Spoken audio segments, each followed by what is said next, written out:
Урматтуу депутаттар, ырыс алды ынтымак деген элибиздин накыл кебин туу туткан өлкөбүздө биримдик өкүм сүрүп, Кыргызстан туруктуу өнүгүү жолуна түштү.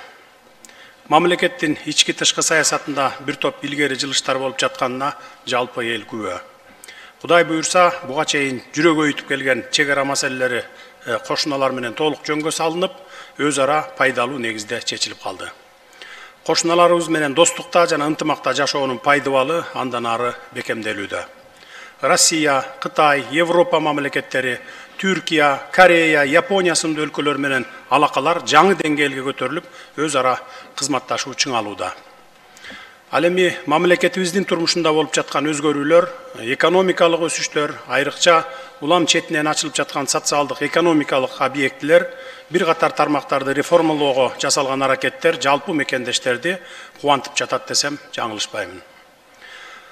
Албетте, мунун баары аткаруу бийлиги менен сиздердин, урматтуу депутаттар, мыйзам чыгаруу бийлигинин кыска аралык ичинде көп күч жумшап, илгерки парламенттердей болуп жеке кызыкчылыктар үчүн соодалашпай, ынтымакта эри шаркак иштешиңердин натыйжасы деп айтууга толук негиз бар.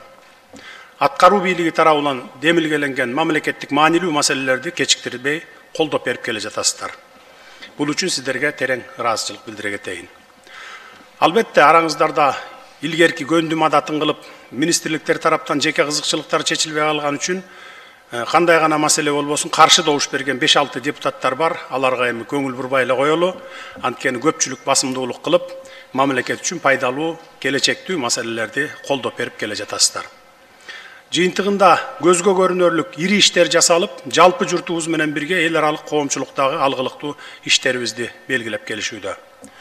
Менин күнү түнү тынбай министрлер кабинетинин алдына койгон талаптарымды министрлер жалпы команданын тапшырмаларымды так жана ыкчам аткарууга болгон аракеттеринин жыйынтыгында мына бүгүнкү жетишкендиктерге жетишип олтурабыз.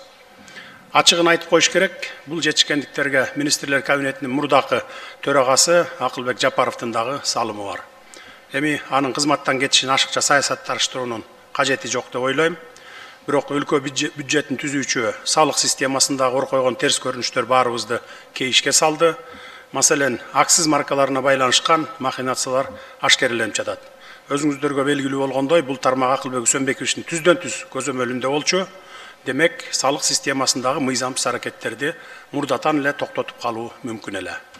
Мыйзамсыз иш аракеттеринен улам салык кызматынын жогорку жетекчилигинин кармалышы боюнча окуя азыр тергелип жаткандыктан, бул жерде жеке кызыкчылыктардын кагылышына жол бербөө үчүн аны кызматтан четтетүүгө мажбур болдум. Урматтуу эл өкүлдөрү, коом турмушу саат жебесиндей токтобой кете берет. Андыктан биз да өз ишибизди токтотпой улантышыбыз керек. Айрыкча өкмөттүн өлкө турмушун жөнгө салуу, өнүктүрүү жаатындагы ишмердиги 1 мүнөттөгү токтоп калбаш керек.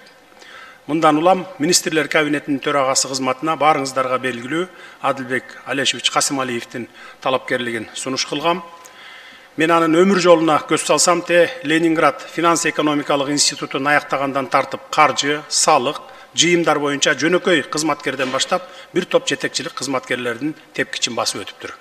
Айрыкча экономика, каржы министри кызматтарын аркалап, өлкөбүздүн бул тармактарын ийне-жибине чейин жеткиликтүү билээрин, тийиштүү тажрыйба топтогонун сиздер деле жакшы билесиздер. Ошондуктан колдоп бердиңиздер деп ойлоймун. Сиздерге терең ыраазычылык. Урматтуу депутаттар, бетеге кетет, бел калат, бектер кетет, эл калат дейт кыргыз эли.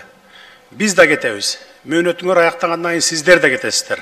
Мамлекетибиз, элибиз гана түбөлүк калат. Бийлик алмашат, жаңылар келет, кетет, турмуш өзү ушундай. Эң башкысы эл кызматына татыктуулар, чынчылдар, мекенчилдер келип, жалпы журтубузга кызмат кылып беришсе болгону. Мекенибизге, сүйүктүү Кыргызстаныбызга кылым кыйрынан бери нарк күтүп сакталып келаткан элибизге кызмат кылалы, таза, чын жүрөктөн ак ниет иштеп берели. Министрлерге айтарым, араңыздарда мурдатан бери иштеп келе жаткандар барсыздар, мурдакы заманды унуткула, ар бир жетекчи мейли кайсы тармакта болбосун өз тармагыңарды иретке келтиргиле.